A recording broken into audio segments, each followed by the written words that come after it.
Hi, I'm Rob, and up here in Scotland it's Burns night tonight, and given the relative popularity of my tin duck poutine recipe, I thought I'd give poutine another go.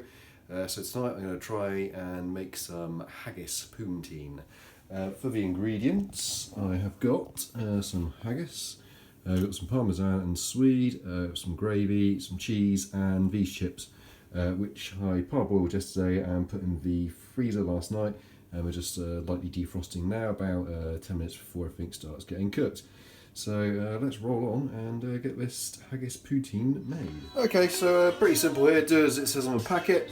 We're wrapping the haggis in the tin foil. So just going to wrap it loosely, like so. So we just wrapped it up and put it in this water. I'm using quite a shallow dish. We want enough room in the oven to put the chips in later on as well. But for now, this is going to go into the oven for 35 minutes. Prep the swede. What we're going to do is take a very sturdy potato peeler and just start to peel the skin off, like so, and go all around it. Okay, so I've peeled this. I've also gone and picked some rosemary, and we've got some garlic as well, two ingredients I forgot to mention earlier.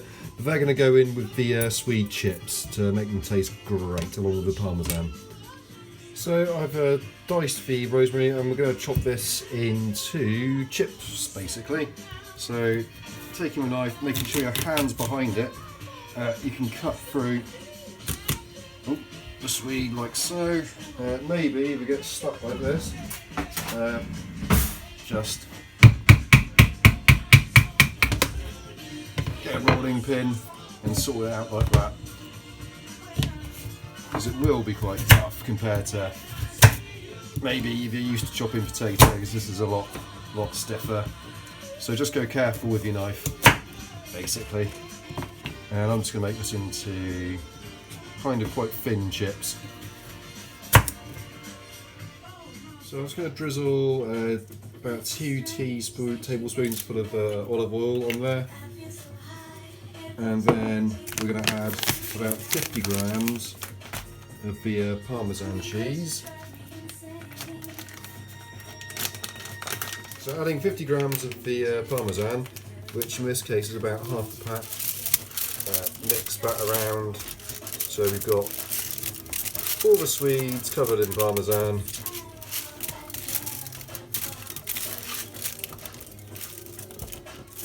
Okay, here we have the swede of the parmesan, so that's got to go in 35 minutes. Okay, so I've actually put the chips in 5 minutes earlier. They're looking like they needed it. I'm just going to pop this on the top shelf for 20 minutes, and then we can turn them over and check them with chips. Meanwhile, I've cubed some cheese. That's probably only about 30 grams of cheddar cheese, because we've still got this which I'm going to use to top the poutine with later. So that's what's going to make it all sort of gooey and nice.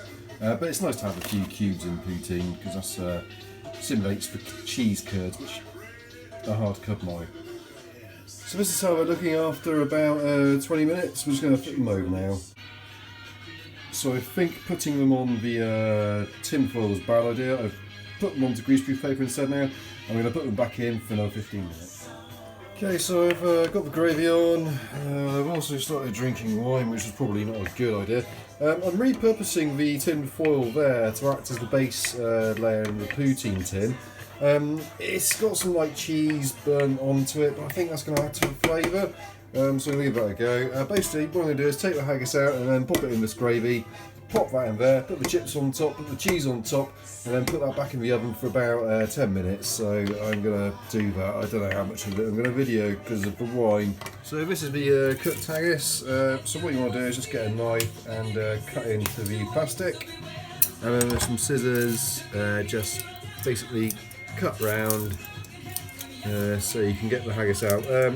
What you want to do is, once you cut the top off, just let it steam out for a minute before you try and do the next part, which would be basically just cutting along here.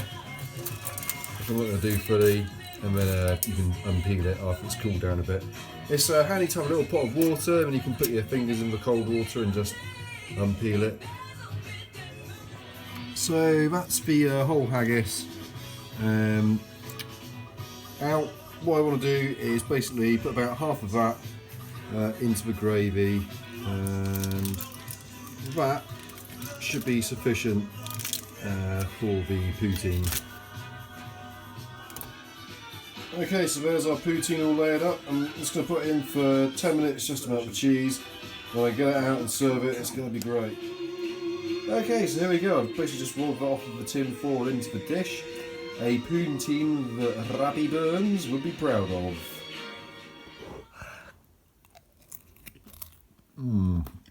Really good.